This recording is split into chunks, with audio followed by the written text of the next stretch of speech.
looks like we are live.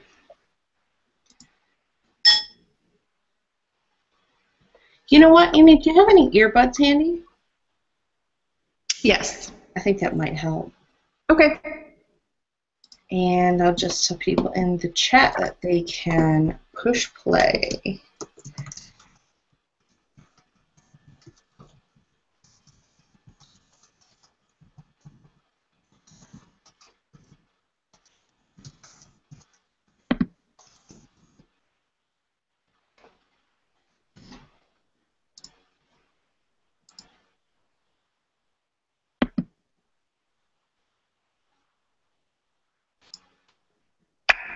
Yes. I think that might help. Okay.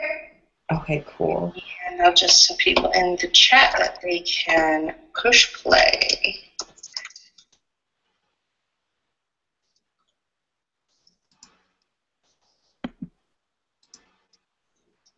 All right, it looks like they are able to see my screen, which is good.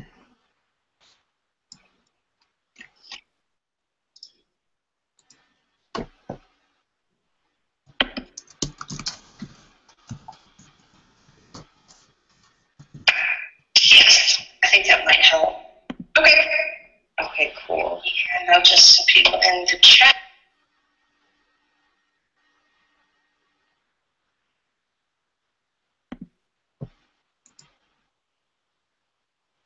Amy, can you make sure you don't have the video playing on your page?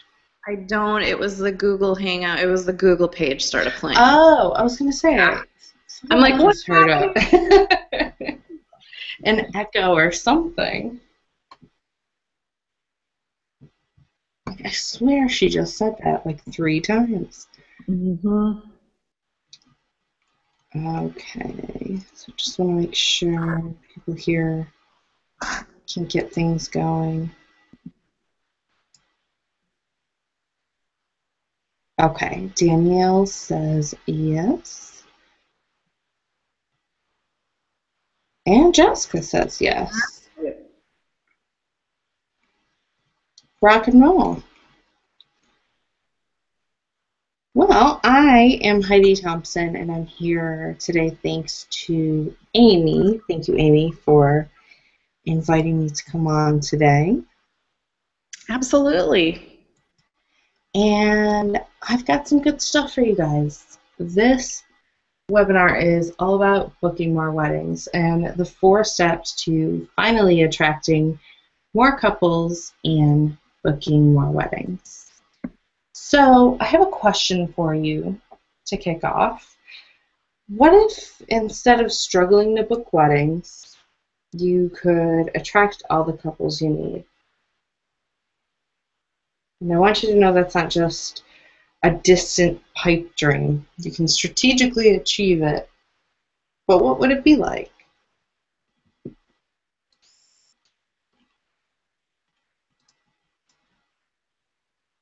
I see someone else has joined us in the chat. Make sure you log in with either your Twitter or Facebook. It won't do anything to your Twitter or Facebook, but it just allows you to then interact and ask us questions.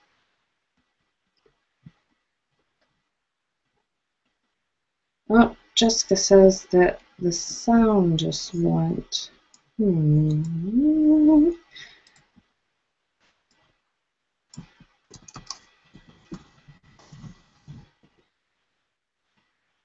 Oh, technology.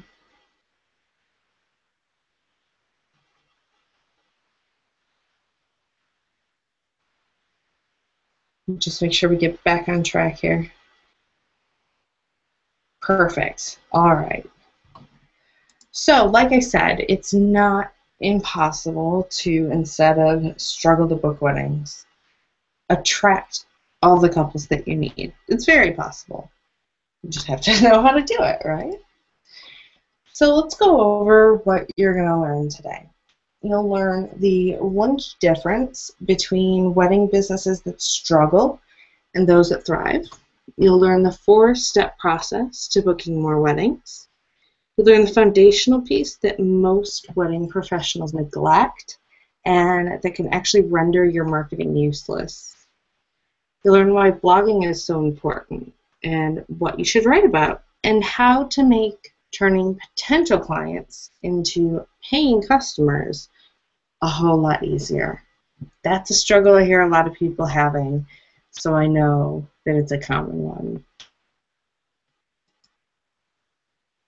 So, I should probably introduce myself. Who is this woman talking to you?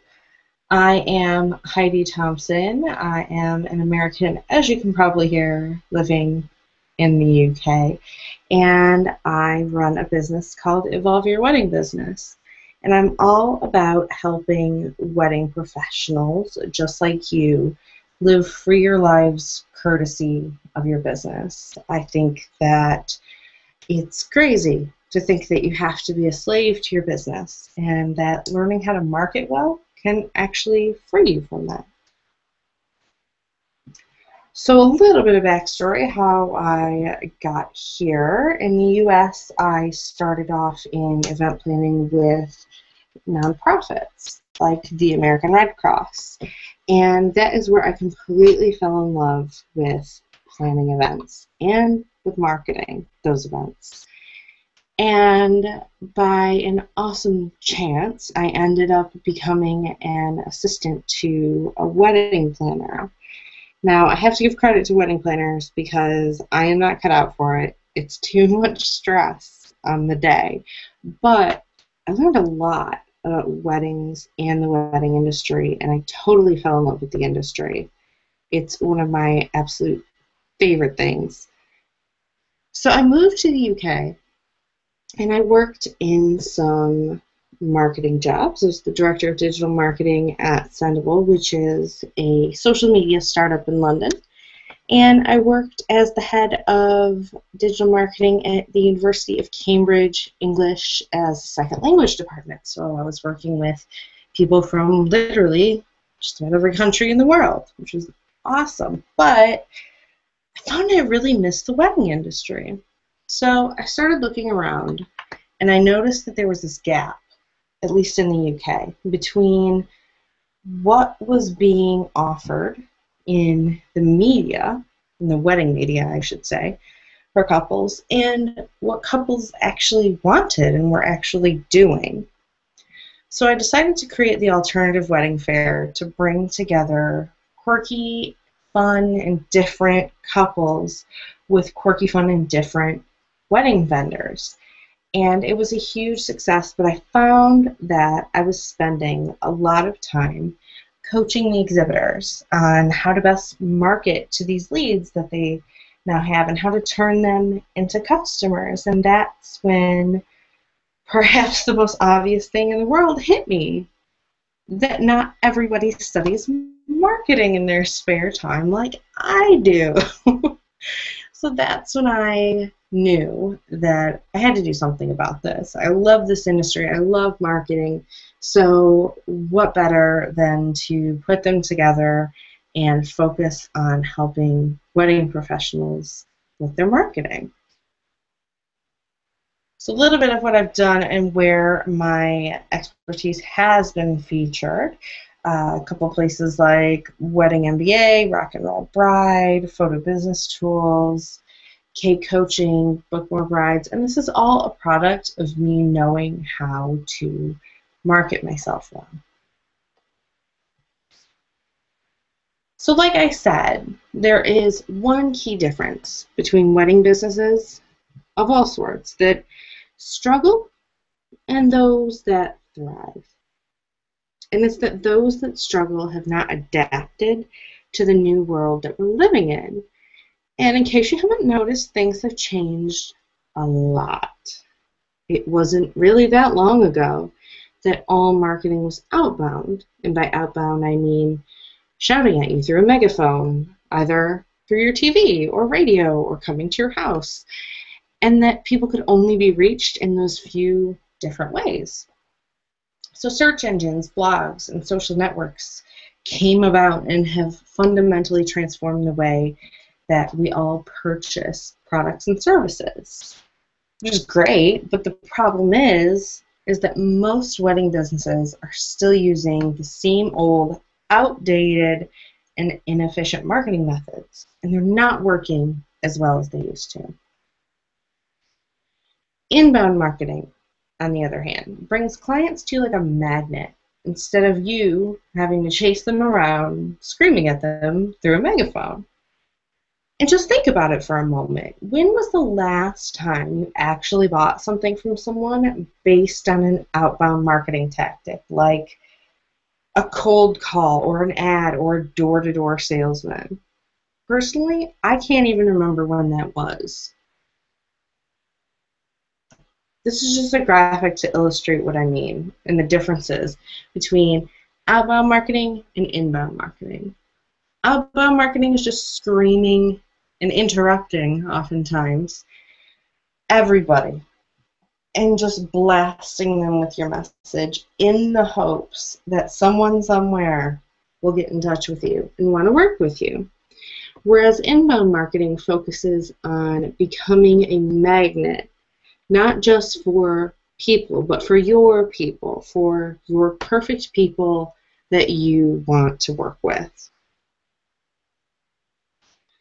Now, the problem is that a lot of wedding professionals don't know how to adapt to this new way of marketing. And it's no longer enough to just put up a website or get your name out there and hope that somebody contacts you.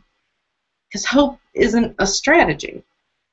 And that's why I created a 4-step process that will help you book more weddings. So let's dive into that. The 4 steps, which I've laid out here, and we'll dive deeper into each, are step 1 is your foundation.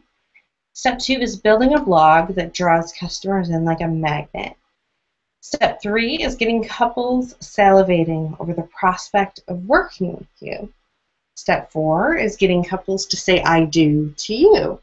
And you'll soon find out why I have phrased step 4 in the way that I have. So a big part of your marketing foundation is defining your ideal client. And what I mean by that is that your ideal client is the person that you love working with, not just kind of like absolutely love, and that if you could work with them every day of your life, you would be the happiest person ever. You want to focus on working with them and attracting more of them, because your business is not for everyone. That is impossible. Think about a huge company, one of the most profitable in the world, Apple. I personally know people who hate Apple, but Apple does not spend their time trying to market to people who hate them, when instead they can market to people who already speak their language, already love them, and already love what they do. So you want to focus only on the people who your business is for. Now, brides, grooms, couples, that's nowhere near specific enough. And I'm going to help you get more specific. But your marketing and website should focus on only these people. And you can't make everyone love you, but you can make your ideal client love you. So think about this for a second. If you had a heart attack, would you want to go to a cardiologist, or would you want to go to your general family doctor? Personally, I would want to go to the cardiologist. If you want to go to your general doctor, that sounds like an awesome doctor, and you should refer me to them. But your customers want that specialist too. And you can become the go-to person for your ideal client because they want a specialist just like you do. If you're known as the go-to planner or photographer for more quirky, fun, laid-back kind of weddings, people who want that are going to flock to you, and you're going to make yourself a lot more visible and easier to find as well. So I want you to think about your ideal client for a moment, and I want you to tell me in the chat box the answer to these 3 questions. Number 1, what wedding blogs do they read? Number 2, how would you describe their personal style or their personality? And number 3, what brands and products do they love? These can be wedding industry related or totally unrelated. It's still going to be telling of the type of person. And if you don't know, that's okay. Take a guess, because by taking a guess, you're at least taking a step in the right direction by trying to figure this out. So definitely let me know. I'm going to hang out in the chat and await some of your responses. So Amy, I'm curious, in your personal experience, how would you describe your ideal client within these three parameters? I would say my ideal couple is in their 30s. It may or may not be their first marriage, but most of them it's like a second marriage, at least for one of the two. They're very fun. They're trendy. They put a lot of attention into the details of their wedding, and ideally they'd be a big Apple fan. But they're trendy, they're fun, they're laid back. They want a photographer there who can take charge of the situation and get the shots that they need, but yet be able to hang out at the table with them and just have fun. So that's kind of who my ideal client is. And that's big, because it's very telling about how then you have to go about marketing to them and communicating with them. Mm-hmm.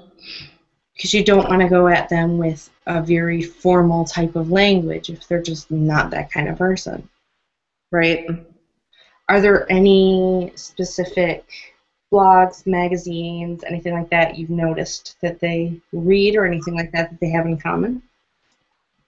I guess I've never really asked my couples that, and that's probably something I should start asking, because that would be really fun. And it definitely helps if you're ever considering putting in a paid ad to a blog or a magazine or a sponsored post, anything like that. Yeah, absolutely. So we've got Jessica and Danielle with us, and I'm not going to let you two slip by this. I want to know. Tell me about your ideal client.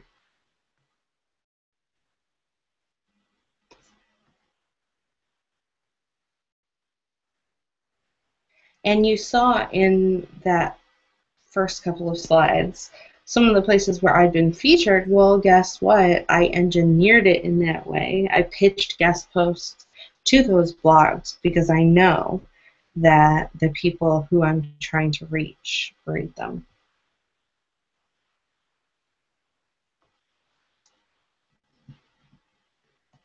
Danielle says, Style Me Pretty Anthropology, Jimmy Choo, Kate Spade, and In Style magazine. That in itself really kind of starts to paint a picture of this person, their likes and dislikes. So Jessica says, young and energetic, fun-loving. Amy took a lot of her words.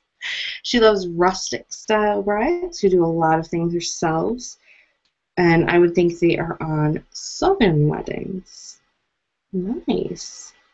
That is an important insight, and I think you'll find once you really start thinking about this, once you get the ball rolling, more and more of that is going to come to you.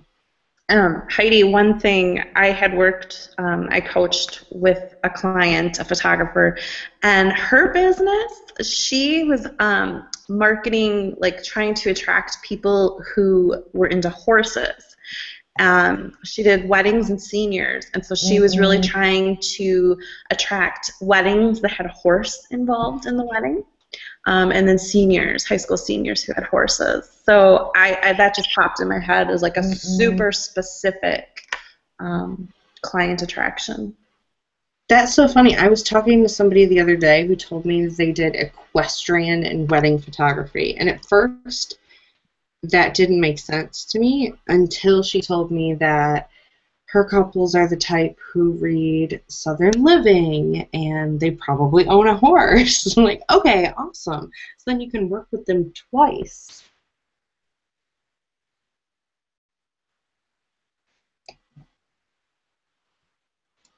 Great. So let me know as you guys are thinking about this if you come up with any other insights that you realize, oh yeah, they said they really loved this, or something that you've noticed about them. You can also check, if you've ever done any posts or ads on other blogs or sites, have a look at your Google Analytics and see where people are finding you. So this is from Michelle Navante, who is a wedding planner, and she said, when I started Book More Weddings Academy, I was feeling really lost and overwhelmed because there's so many things you can do to market your business. I just didn't know where to start. After going through the course, I was able to get really focused on who I wanted to work with, and that made things so much easier to manage because I didn't feel like I was trying to take on the whole world. And getting more phone calls and sales are so much easier because it's like I'm talking to a friend. It's actually fun now that it's so much easier. And when Michelle took Book More Weddings Academy, her business was only 4 months old, and she was able to shortcut a lot of the mistakes that we all tend to make along the way. So step 2 is building a blog that draws customers in like a magnet. Now, you may have heard that you should be blogging, and I'm not the biggest fan of telling people what they should do, but I want you to know why it's important and why it is actually incredibly important. One of the best things you can do for your business. Well, first of all, Google loves fresh content, and more blog posts means that your site will have more pages indexed by Google, which really helps your SEO and helps you be found. Your blog helps demonstrate your expertise because anybody can say that they're an expert, but you can actually show it. And according to an unbiased survey of over 14,000 married people people married, I should say, in 2011 by Splendid Insights, which is a fantastic resource, by the way, quote, more important than a website is an updated blog. Your website is your business card, the blog is the conversation. For example, 85% of Red CB's clients hired them because of their blog. And then those clients refer via word of mouth. Powerful stuff here. Your blog also gives people a reason to come back to your site. They are not going to come back and keep looking at the same old stagnant pages. I mean, would you? It also allows people to get to know and like you, which is, of course, super important because time and time again, statistics show we do business with people that we know, like, and trust. And by blogging, you're giving them the opportunity to get to know, like, and trust you. If you have blog posts, you can use social media to drive traffic to them. And while social media is great in and of itself, it makes your social media truly useful to your business. It can be a very powerful traffic generation tool. And when you have interesting content, your website visitors are going to spend more time on your website reading it. And that means they're going to learn more about you and what you have to offer. When you position yourself as a resource instead of just another service provider, you become much more valuable to your potential customers, and you really set yourself apart from the competition. You have to keep in mind that your website visitors might be in research mode. They might not be ready to book you yet, but by giving them a reason to come back, they'll remember you when it's time to buy. When you build a blog, you're also building an asset that is going to bring you customers for as long as you have it. Unlike when you pay for an ad, it's only there for as long as you pay for it. Now, I could sit here and go on and on and on about the reasons why blogging is one of the best things you can do, but I think you probably get the point by now. So I want to hear from you. When it comes to blogging, a place where people often get stuck is what to write about. So in the chat box, tell me one or more of the most frequently asked questions your clients, or before they become clients, your potential clients ask you, because these can make for fantastic blog post topics. These inspire a lot of my blog posts because when I get a message from somebody asking, how do I use Facebook ads? You better believe I'm not just going to answer that email and walk away from it. I'm going to turn it into a blog post, because if one person has that question, it's more than likely that other people have that question too.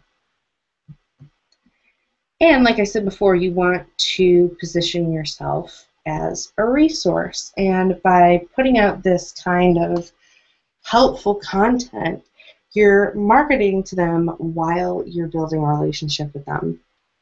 And there's really no better way to do that. So Amy, I'm curious, where do you get most of your blog post topics from? For which business? That's a good question. Like my photography business, my blog posts are generally about a session. I try and post. I do my best to post twice a week, but I'm not. I've been so busy. I've been neglecting it. But I try and blog about a session or a wedding that I've recently shot. I've really never. I guess now that I think about it, I do post tips and tricks about boudoir, because boudoir is probably my number one niche that I photograph. So I do put a lot of things up there, like, recently I did a top 5 lamest excuses to not do a boudoir session. And then, like, I put a posing guide up, like, how to prepare for your session, what to wear. I do a lot of that stuff talking about boudoir. I bet that's really helpful for people. It is, and those are some of my most viewed blog posts. I can see why. Yeah, but then on my PhotoBiz Coach site, it's like you said, your common questions like, how do I get more clients? That's always my number one question. People are struggling how to find more clients, and then I ask them, well, what are you currently doing to market? Facebook. That's all they're doing. So that's a problem. So I try and help people with the questions that I get from my coaching clients. That makes sense. And really, when you think about it, those boudoir posts that you mentioned, you are answering questions. Mm-hmm.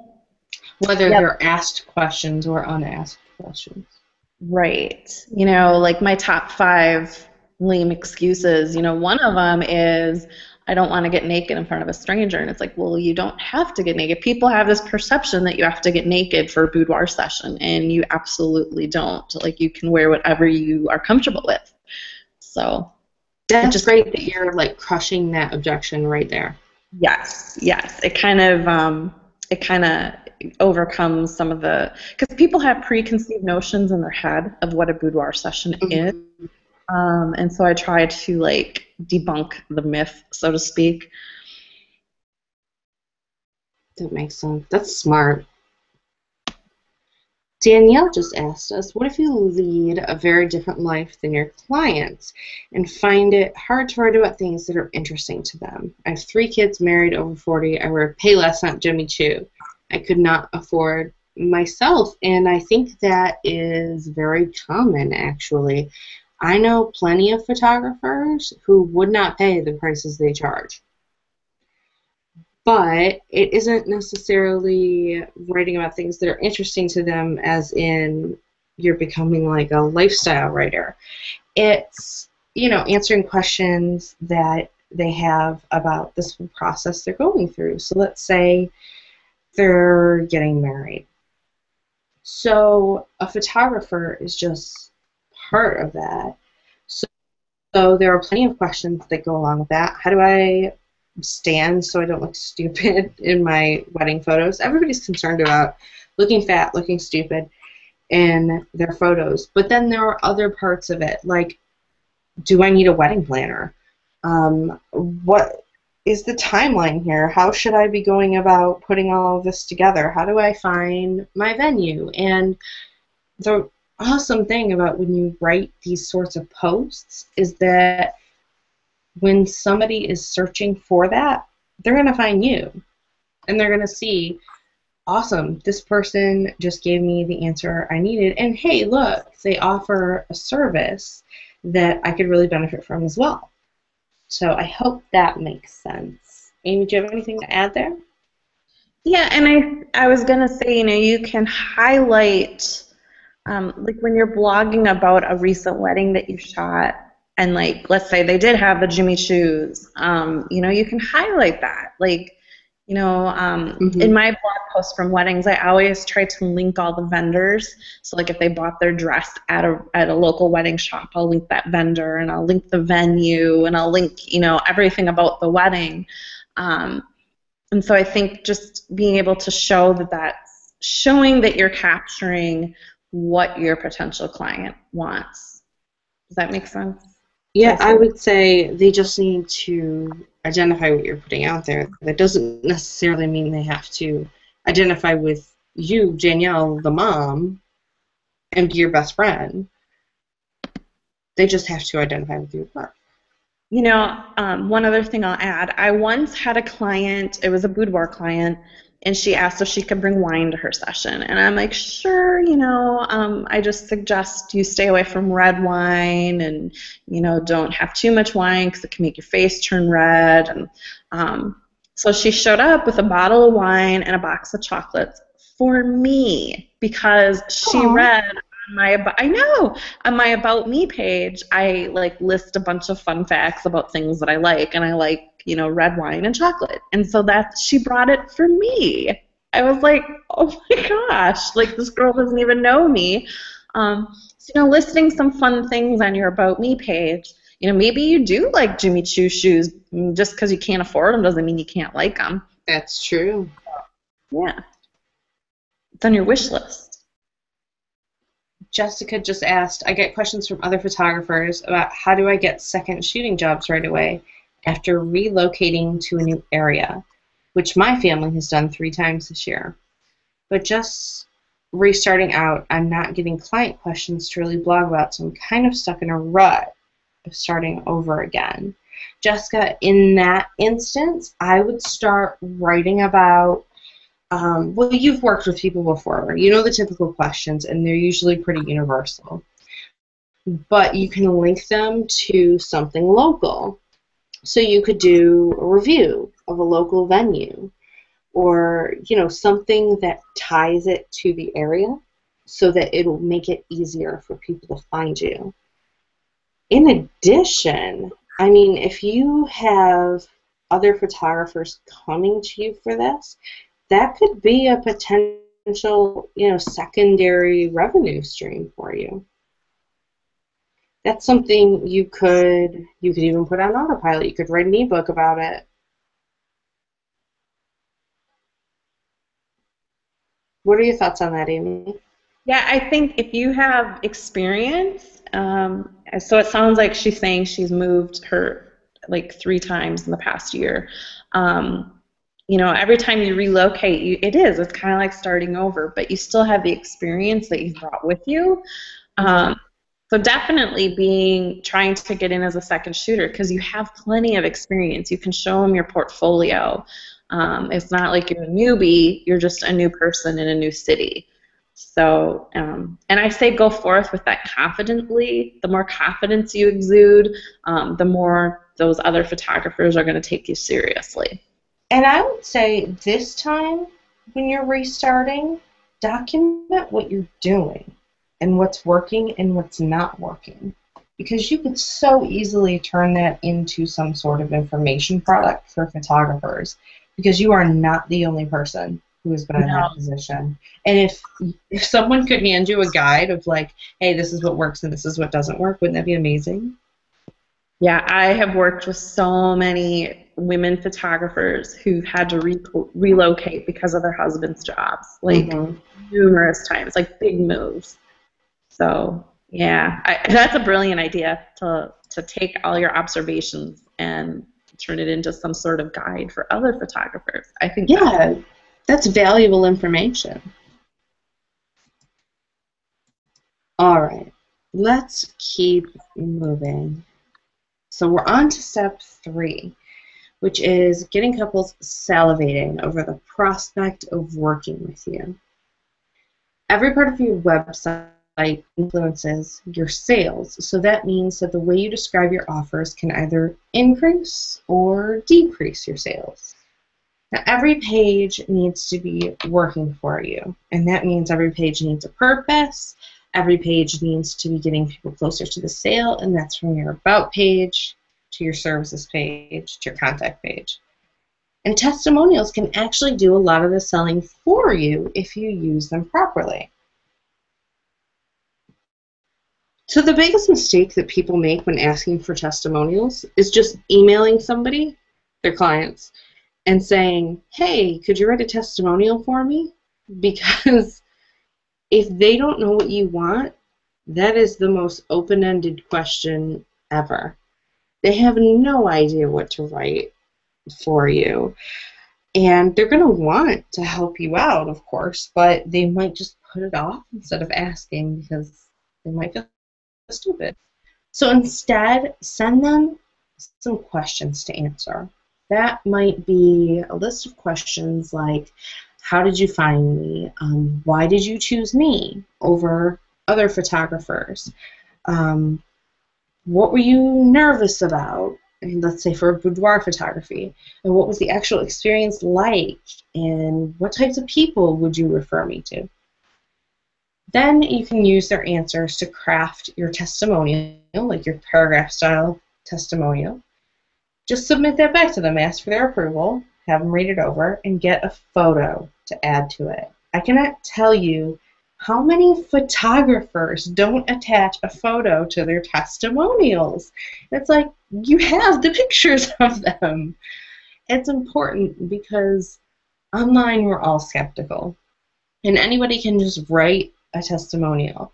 But when you have a face to attach to it, it becomes so much more real and so much more just credible and trustworthy. So step 4 is getting couples to say, I do to you. And like I said, there's a reason I say it like this. And it's that sales is just like dating. You wouldn't just walk up to someone at a bar and ask them to marry you, right? I hope. Then you shouldn't do that to your potential clients. You need a game plan for taking these potential clients from total strangers to totally in love with you. And that plan is called a sales cycle. Step by step, they'll move through the sales cycle, getting to know you and getting to love you more and more, and getting closer to being ready to work with you.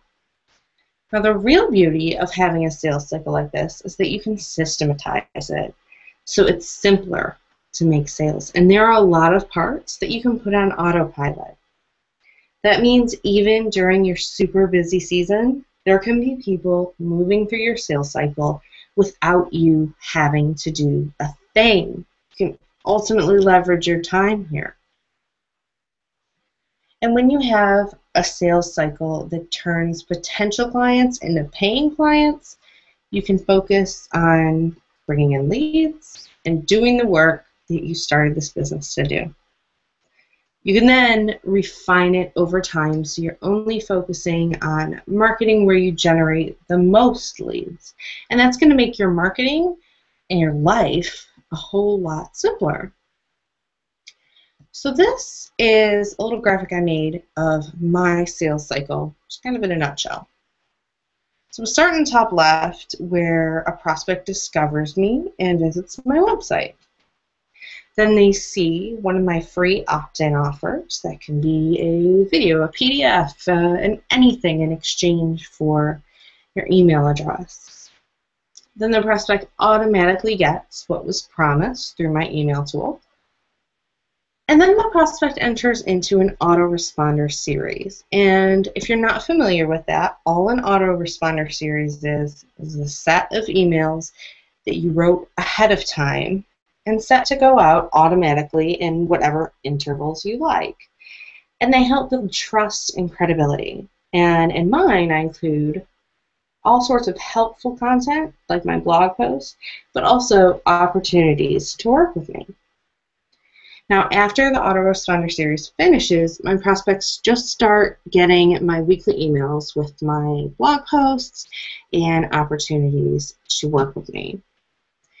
Now, the prospect will get my weekly emails for as long as they're subscribed to my list. And this is important to note here because I think a lot of people give up on people too soon.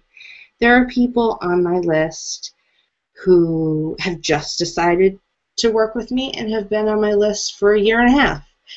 There are people on my list who have never and will never work with me, but they're valuable because they sing my praises to other people and they get me clients, so I'm not complaining.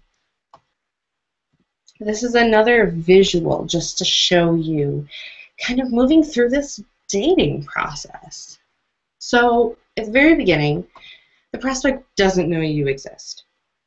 And then they've heard of you, but they don't really have a reason to care about you yet. They don't know what's so special about you.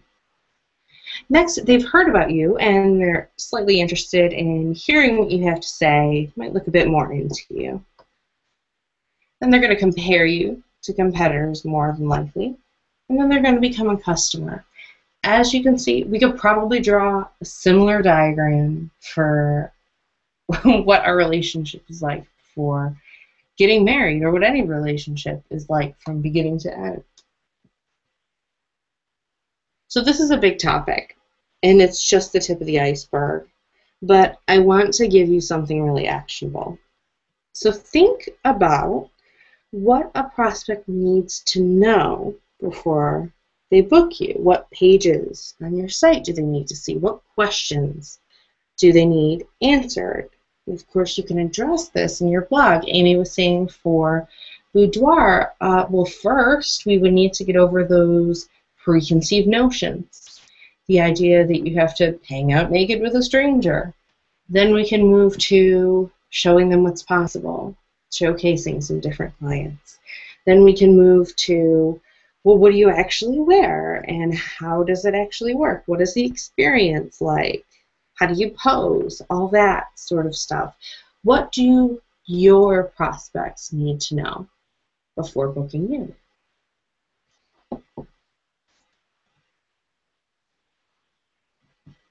I mean, I think I kind of covered your boudoir situation there, but are there any other types of clients you work with where you can think of specific things that you need to tackle before they're ready to move forward?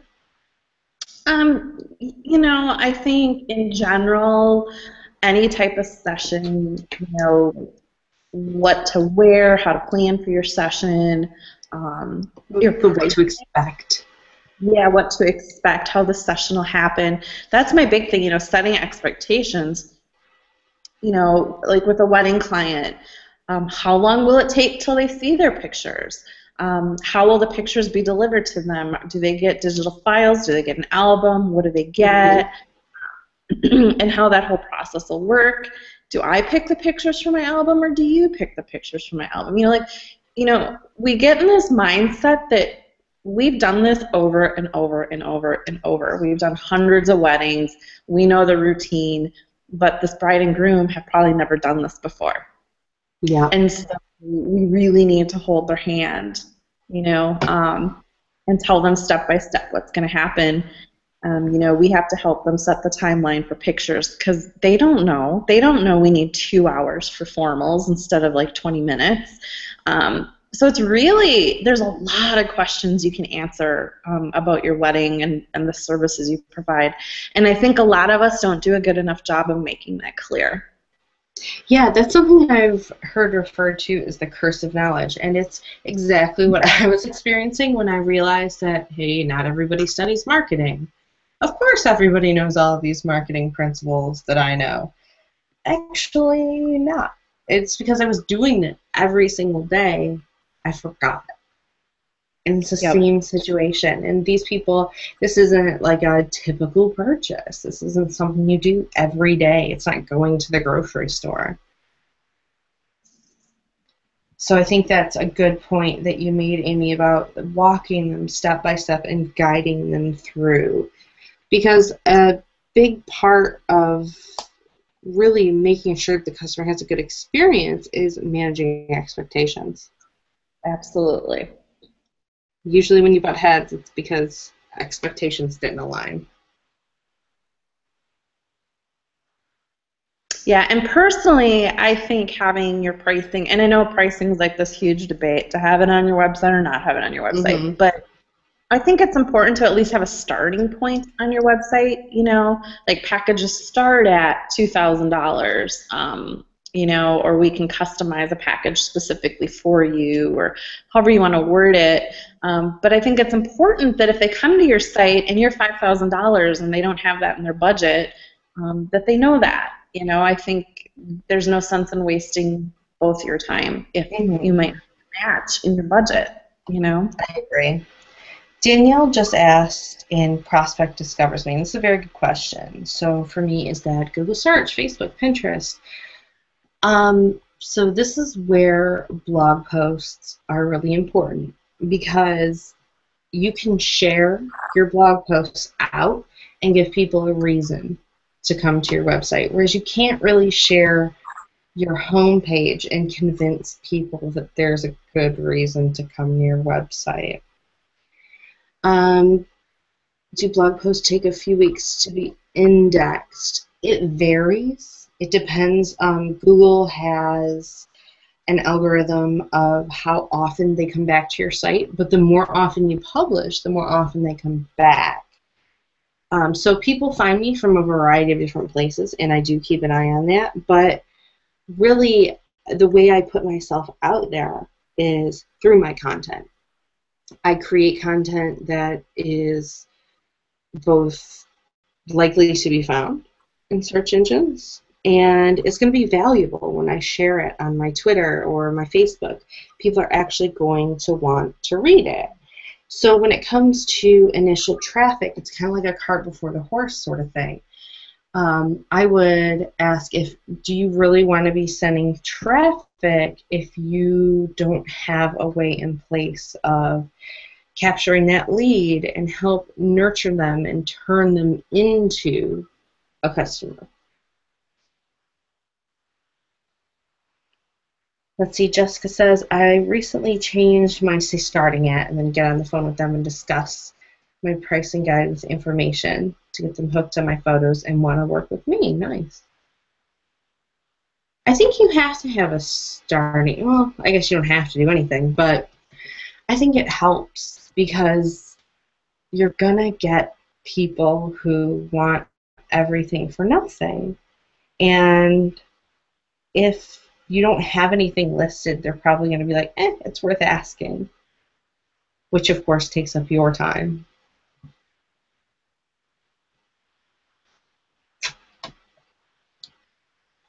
Amy, how do you get the majority of your traffic to your site? I would say Google searches is a huge one, and referrals. Mm-hmm. Yeah, I recently moved cities. I kind of moved about 45 minutes across the Twin Cities, and so I've been working really hard on upping my SEO for my new city with my blog posts. And a side note, if you're using like WordPress, your blog post title has the most SEO impact. So I'm really good about keywording my blog title. Bob and Sue's St. Paul, Minnesota wedding or something to that effect. Yeah, and that's good because that sometimes people can get like overly obsessed with keywords to a point where it doesn't make sense to humans. But that right there, that makes total sense. Right. And going back to, I think it was Danielle's question about how long does it take, I have noticed, I mean, within days, I have noticed SEO coming up. So it can be pretty quickly. Yeah, if they know that they the way they have it built is that they are able to notice if you're publishing a lot. So, for instance, the Huffington Post, they're probably going there several times a day because they know the publishing frequency.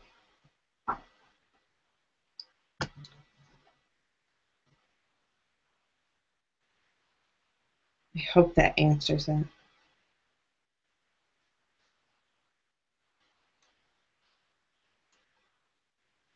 Amy, Jessica's got one for you.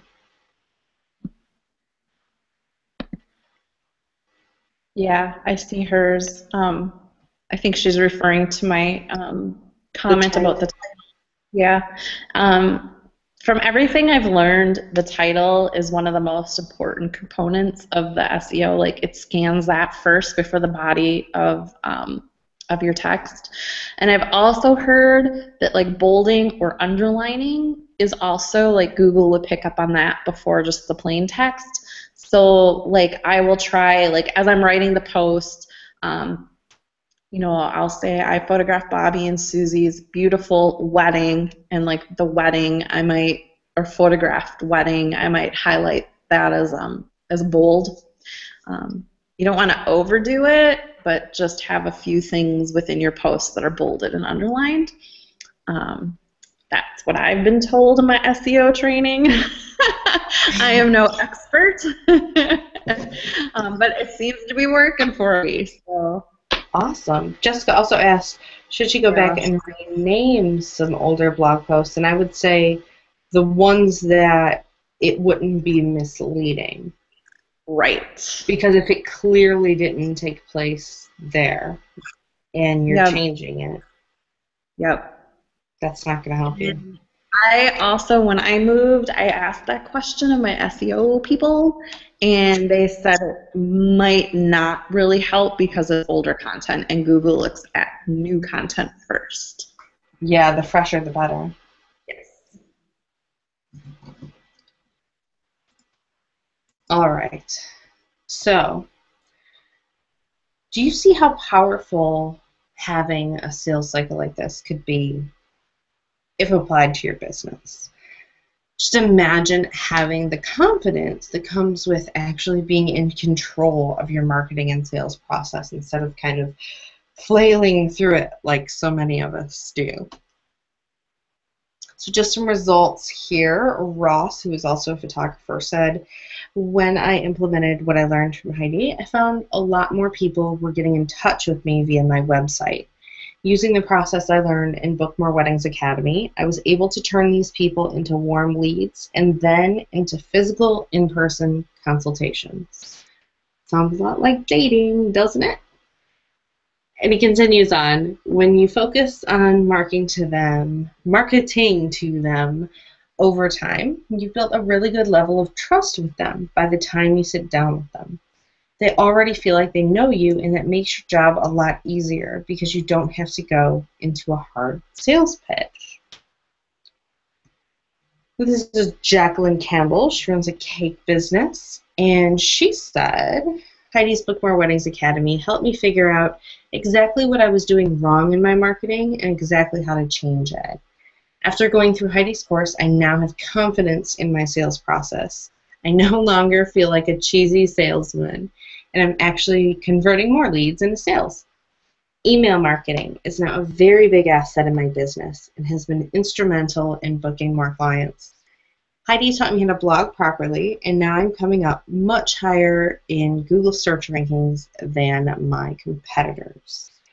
A year ago, I gave myself a deadline if after a year I was still in the same place in business, I would close it. Now I'm in such a different place that closing my business isn't even an option. I have my plan now, and I know where I'm going. Now I know I'm on the right path. And just so you know, about right now would be that year deadline for Jacqueline. And she only told me this a couple months ago, but she started working with me about a year ago in Book More Weddings Academy. And the changes she's seen have been amazing. So let's talk about you. You're here because you want to book more weddings, and you now have a decision to make. Are you going to continue doing the things you've always done and get the results you always got, or would you prefer to take the shortcut and use a well-engineered, proven, step-by-step system for booking more weddings? So I want to introduce you to Book More Weddings Academy. It is my complete step-by-step system that will take you from struggling to book weddings to attracting and booking all the weddings you need. It's the fastest way to go from struggling to thriving. And Book More Weddings Academy is made up of 12 modules that will take you through the 4 steps we talked about to booking more weddings. And there's a lot to it, that just the course, but let's have a look at the course. So step 1 is the foundation, if you remember. And module 1 is how trying to appeal to everyone is sabotaging your business. You'll learn why defining your ideal client can make or break your business, how to find where your ideal client is and build a marketing plan around that, when to say no to customers who are wrong for you, and an awesome free tool to help you learn even more about your ideal client. Module 2 is figuring out what you really sell and why people love you. So you'll learn how to determine what you really sell, and it's not what you think. You'll learn how to figure out why people buy from you, so you can use that to amp up your marketing, and how to figure out what you're an expert in. And yes, you are an expert.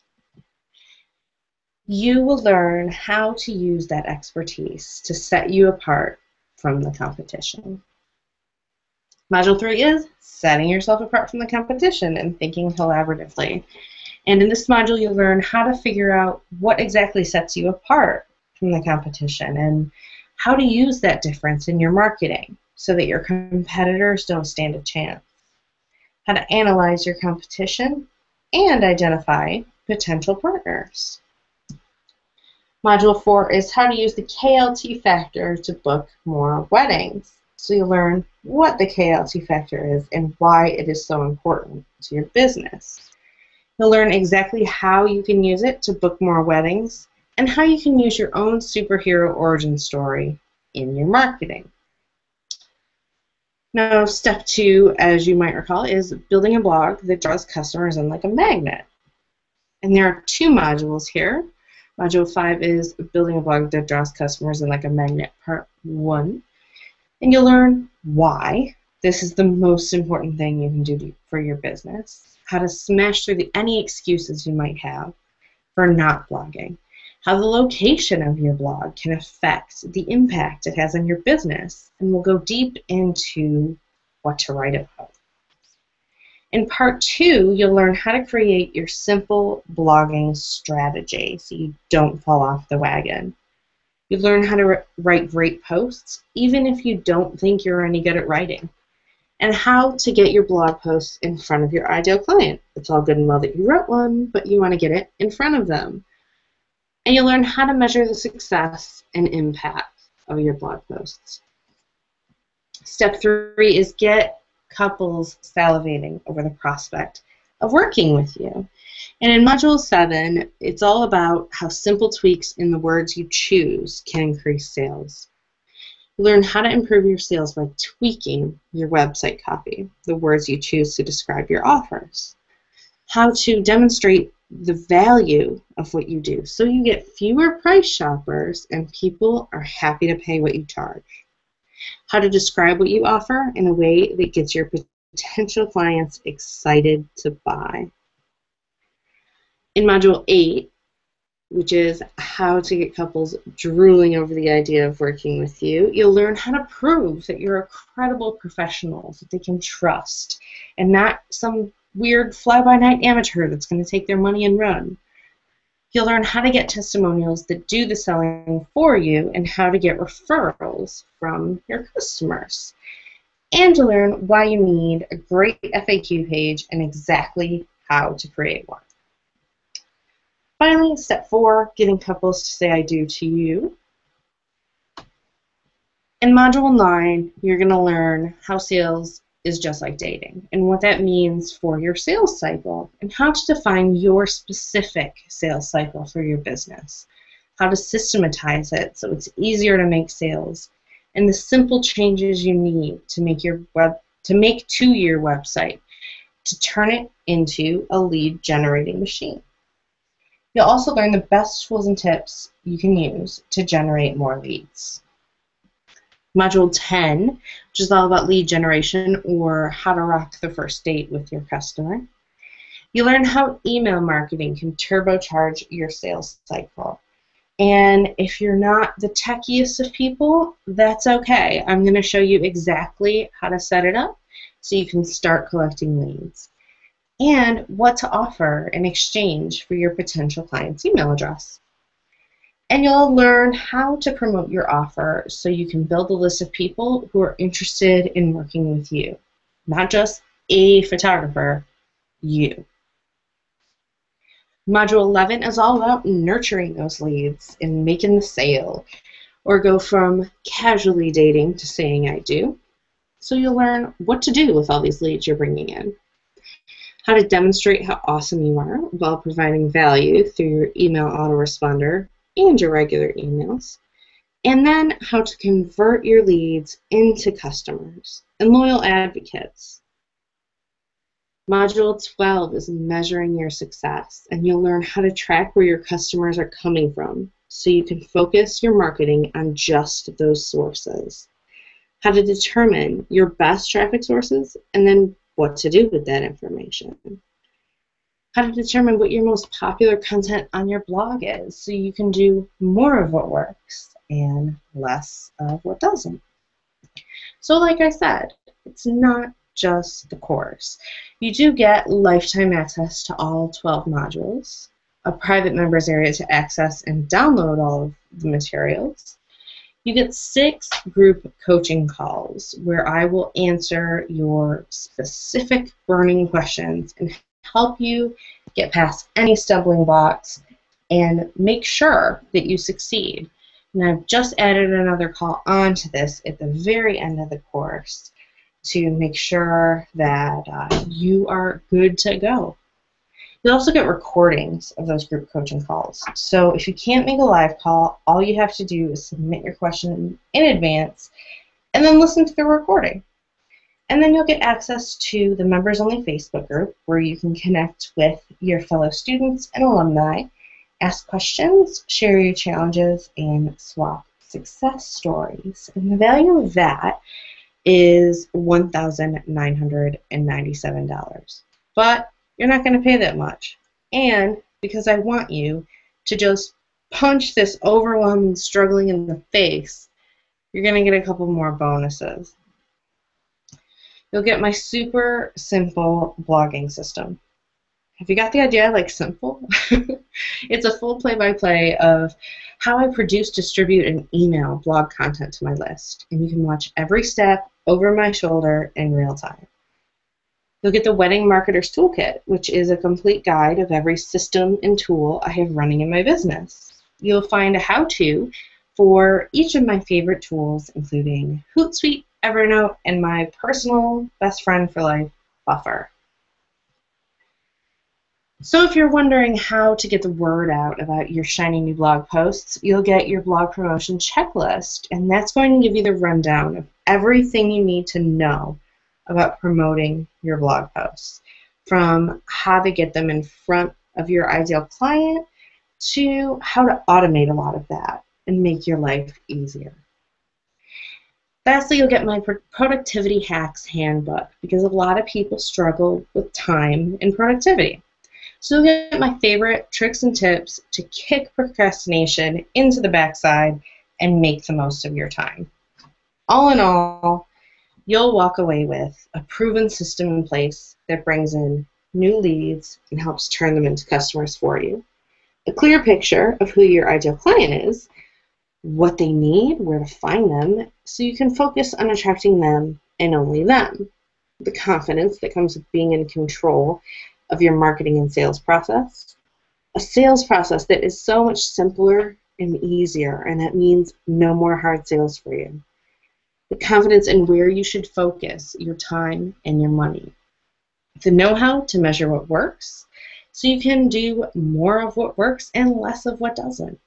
A mentor, that's me, to advise you, and a group of your peers to support you when you're feeling stuck, because we all get stuck. You'll have a better, more genuine way to sell that doesn't make you feel like a used car salesman. You'll have the structure you need to stay on track with your marketing and not fall off the wagon, because you'll have me holding your hand along the way. And you'll have a system for generating more inquiries from potential clients who are ready to invest in working with you on their dream wedding. So I know what you're thinking. How much is this going to cost? Well, what is the cost of all the weddings you're not booking right now? The total value of everything included in this program is $2,385. But you won't pay anywhere near that much. I want to make this easy for you to say yes to. You'll only pay $997, and I'm even offering a payment plan to make it easier on you.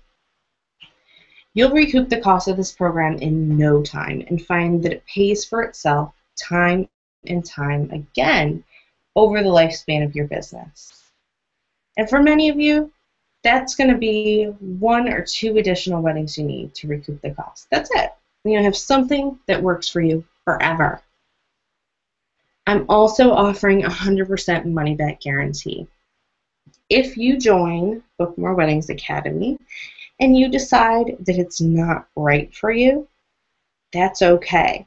Let me know at any point within the first 30 days, and I'll give you your money back. Simple as that. I like having happy customers, and I find that people who are paying for things that they don't actually want tend not to be the happiest people in the world. So now you have a decision to make. You can continue doing the things you've always done and get the results you've always got, or you can take the shortcut and use a well-engineered, proven, step-by-step system for booking more weddings. Just know the Book More Weddings Academy is only open for enrollment through September 28th, and the first module of the course begins on the 29th. To enroll, you can visit bookmoreweddingsacademy.com/join or click the button on this page. Once you sign up, you'll get a confirmation, you'll set up your login details to the members area, and you'll join the Facebook group, and you're in. So, I want to know if you have any questions. Any questions about what we've covered today, or any questions about Book More Weddings Academy? Enter them in the chat box. I am all ears.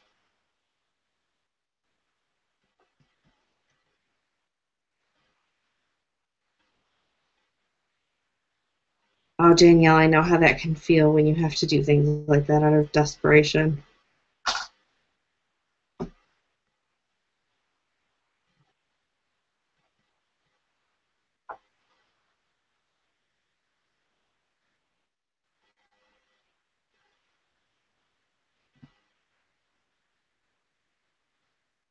So just let me know if you have any questions at all. I'm just going to grab a drink here.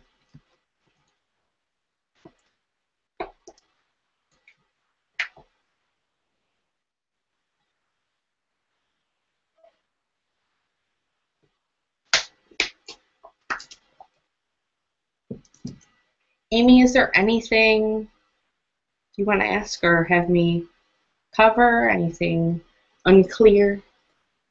No, I think this was great. I mean, you really hit it all right on the head. And the value of what you're giving in your chorus is just phenomenal. Like you said, you can either try and do it the hard way, or you can have someone basically hand feed you the information and have it done in 12 modules.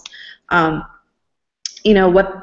what they're investing in is something that they're going to use forever and ever and ever. Like, you might have to just tweak it and modify it over time, but that proven system is going to always work for them. So, I think sometimes people see a price tag and it freaks them out, but think of how valuable what you are giving them. Like you said, it just takes 1 or 2 additional wedding bookings and it's paid for it. And it's something that you're going to have forever and ever to continue using for your sales cycle. And like I showed you, the people who have gone through it, that was like a year ago, and they're still using this to build their business. And it can be applied to any aspect of your business. It's not wedding specific. Exactly.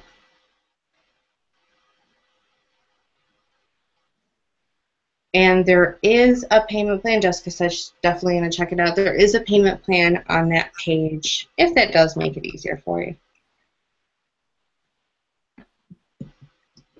Payment plans are always good.